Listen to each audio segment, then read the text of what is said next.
Wonderful. It's so great to be here again. This is one of my favorite events. Michael and everyone, thank you so much for doing such an amazing job getting us all into the right place at the right time. So I don't know about you, but right now, one of the most amazing things I'm going to take home to my 3 kids when I head back to London later this week is how the right way to operate a ketchup bowl. I had no idea. That's going to be fantastic to tell them all about that. Anyway, so I'm going to tell you a tiny bit about myself, a little bit about what we do at Amba, and then I want to describe to you a few of the things that we've done in real life with real operators to try and bring this promise of AI to life, actually doing stuff. We got some of it right, we got some of it wrong, some of it may or may not be useful to you, but that's what I'm going to be doing, just talking about a few of the things that we've done with AI with our clients. So like many of you, my story starts with my mum and dad. You wouldn't believe such a beautiful couple of people could end up with a son that looks like me, but hey, that's, there's no explaining that. But I had a great relationship with both of them, but of course as they got older, they needed a little bit of help from me, and I was very keen to provide that help. My own background is in engineering, computer science, AI, machine learning, all that good stuff. And so I expected that as my parents got older, I'd be able to go and get some amazing technology to look after them and keep them well and safe and everything would be wonderful. And I was amazed at the gap. The gap between what I knew as a technologist was possible and actually what was being made available to organizations like yours, to families, to seniors. There would just seem to be this huge ravine between what we knew was possible and what was currently be doing. And so my inspiration working with my mum and my dad, we created a new business called Amba, and I'll tell you a little bit about what that is and the approach that we took to looking after them. These 2 people, to the end, were super independent, never recognized, vulnerability. They were never going to have a big red button on the wall, cameras in the bathroom, some big wearable that might help us know what they were doing. So the way we had to go about looking after my mum and dad was to place passive sensors in their homes, collecting information automatically about their health and their well-being and so on.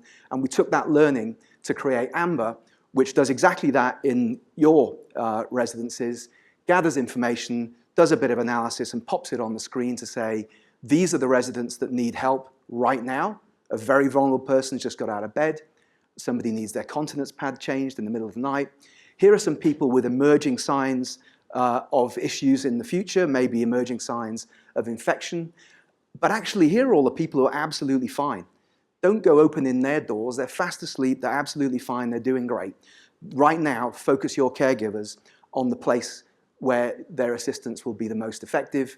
You don't need to be looking at the screen to get these alerts. I'm sure none of your staff have got time to sit and stare at our dashboard. We deliver these alerts where they're most needed. And the last thing to say about what we do is it works. This is a community in Pennsylvania. This is a deployment in a memory care facility.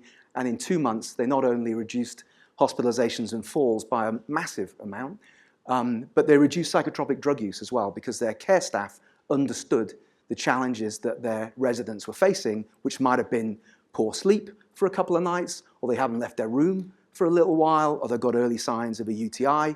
Let's not throw psychotropic drugs at those people. Let's help them get a better night's sleep. Let's treat the UTI. Let's get them socializing a little bit more. So that's the background. That's where we come from, and that's the experience that I'm going to share in terms of the things that we've done. So what about AI then? What do the experts about AI say? They say it's all over. Nobody's going to have a job. We don't need people anymore. I don't reckon any of those people has spent a night in memory care. I don't reckon any of them has sat with someone who's forgotten where they are, or any of them has sensitively changed a continence pad in the middle of the night with an uncooperative resident. I don't see AI doing a hell of a lot of that anytime soon. But at the same time, AI has definitely got a role in senior living, as we've discovered. Whilst the human aspects of care are uniquely deliverable by human beings, I don't know if you've seen that device out there that encourages you to touch somebody and play some music. It's amazing. You should go and try it, and it'll just remind you how human touch is so important. But AI does do something. So what does AI do? Well, on the one hand, the right-hand side is all the wonderful things that only caregivers can do. Not just those things, but of course all of their actual skills in terms of delivering fantastic services to people. But the left-hand side's important. AI's got a lot to offer. AI has massive amounts of data if you treat it properly. It provides attention 24/7. It gives you data the instant that you need it. So there's definitely something that can be done. And what we think it can do is create a far more efficient and personalized care provision. It can enable much earlier intervention by these amazing people on the right-hand side and provide transparency and reliability about care that's being delivered. Let me run through 3 things that we've done that are more or less successful using AI and all of the enormous amount of data that we collect about sleep, health, activity, safety, medication, nutrition. We've got all this data. So the first thing we did, probably a little bit obvious, and kind of everyone's doing it, but we did it too, was say, hey, what if we let AI loose on this massive amount of data? What can it tell us? What connections can it draw between the different data points? And it is a good thing to do, and it's really interesting, and it does pull together a bunch of different data. Let's imagine, the blue dots are nighttime bathroom visits. Let's imagine the green dots are resting heart rate. Let's imagine that the orange dots are sleep quality. That's a UTI, right? We got that. But we kind of already knew that. But it was kind of nice to see some AI reaching the same conclusion. So that was the first thing we did, and it was great, and we were pleased with it, and our engineers thought it was great. But the nighttime staff in the memory care building, like, yeah, that's pretty cool. I got to get back on shift. So it moved the dial a tiny bit, but not as much as we liked. So what was the next thing we did? Well, the next thing we did is we have all this data and we present it in all these beautiful, pretty ways that you can share with clinicians and family members and all that kind of good stuff. But what we found, a lot of our, the staff of our care providers were doing was writing that data down, writing it down to explain to somebody what was happening. It might be they needed to put it in an EHR system.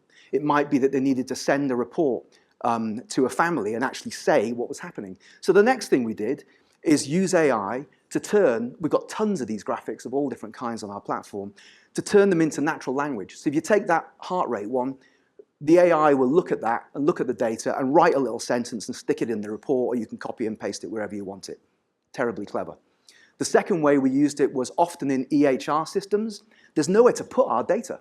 You can put heart rate and breathing rate in, but you can't put, he's not sleeping as well as usual, so he's kind of grumpy this morning. Where do you put that in EHR? Well, where you can put it is where the care notes go. So the next thing we did is use AI to summarize information that our system has collected and turn it into something that looks like a carer report that you can put in your EHR. So there is one place that you could then see all of the information relating to one of the residents. But we're still not moving the dial, right? It's interesting, it's technically fascinating, it's kind of useful, our clients are using it, but we were still missing something. And we started wondering whether the problem was, we're starting on the left, we're a bunch of engineers. You've seen how much data we've got? It's really cool. Have you seen all these graphics that we've got? They're really fantastic. And I think what we might have been getting wrong was we were looking at the AI and saying, what can we do to bring this thing to life? And perhaps what we should have been saying is, what do caregivers need? What would actually move the dial for them? Knowing what we've got with AI and the big pile of data, what if we started trying to move from right to left? And it was that thinking that led to this last idea that is moving the dial. And we'll see just how much it does move the dial, and you'll be amazed at how simple it is. But it was quite different. When we demonstrated this last idea to our clients, actually my favorite demonstration was we just finished it and said, what do you think of that? And they didn't say anything. They just sat there. And it was like, really? I mean, really? Do you think so? And this is all it was, right? All we did is start there. And we said, what if, instead of a new caregiver coming in and us going, hey, check this out, we've got this amazing Amba system, this is how you use it, you can move around here, you can generate these reports, you can see all these different graphs and stuff. What if we just said, you'll see all that, but in the meantime, press that button, tell us what you want. So we built a natural language interface to the platform. You can either type a question or you can speak a question, and the platform will respond.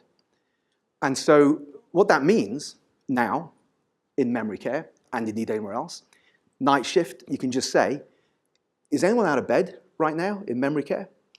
And what we don't do is speak a response back for a whole bunch of different reasons. Privacy, obviously, the thing speaking back all kinds of clinical details and other details about a resident would be inappropriate. We don't know who's within earshot, but also, what are you going to do with that? Who's out of bed in memory care? And you just rattle off a load of names. It's like, okay, now what am I going to do? So the way it actually responds is we've taught the AI agent to use the platform and present the results in the beautiful form that we're so proud of. So when this clinical or otherwise carer asks this question, what they get back is, this is them. These are the people you need to think about. In fact, we can tell you more than that. Those first two are out of bed, and they need your attention right now. The third one is kind of less urgent, and the fourth one, off the bottom of the screen, is still green, so don't worry too much at this point.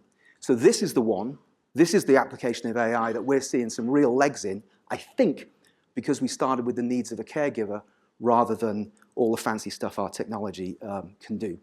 So we think this might be about to deliver on the promise of AI helping caregivers deliver something even better. AI plus a caregiver means greater efficiency, greater personalization, earlier intervention, greater transparency of what's actually happening, greater reliability of those interventions happening at the right point at the right time. Just to finish off, I'm going to show you a 2-minute video. This is a memory care facility in Texas. This was the first building that this organization had deployed our solution in. Falls reduced by 53% in the first month, which we were obviously thrilled about. But what usually people say is, oh yeah, what about month 2? Month 2, 0. Now it isn't going to stay at 0, but that was a pretty extraordinary response. They just talk a little bit about using this kind of technology to deliver better care, and there's just some really interesting points that they make. I think it'll start if I press this button. Let's see what happens. I didn't choose this career, it chose me. I took a summer job with my aunt in a small community, and a nurse there, she was like, you have a knack for this. Our challenge in the community and any community right now is staffing. You know, we need the right staff. Beforehand, it was just us doing our regular rounds, walking in on residents possibly on the floor. We get those alerts with those residents who are either exit seeking or have high fall risk. It gives an alert to the phones to give us an opportunity to get to them in time. It was harder when you didn't have all the facts. If I know that you're getting up at night, if I know you don't sleep well, we can program our care plan around that information. It's that invisible eye. It allows you to know that there's activity going on. It allows us to be able to pull that activity and identify the problem to where we can pinpoint that down, and we can look at the medications and make the proper adjustments to be able to offer the system to them and explain to them how safe we can keep their family member has been such a huge plus. It takes a resident seconds to fall. And so once we get that alert, we're immediately on it. And so we can almost get there just in the nick of time or right before. It's a great addition to any building, and we're glad to have it. It has definitely changed the way I think about marketing. We can promise a lot of things, but to add examples and to be able to show data, it's perfect.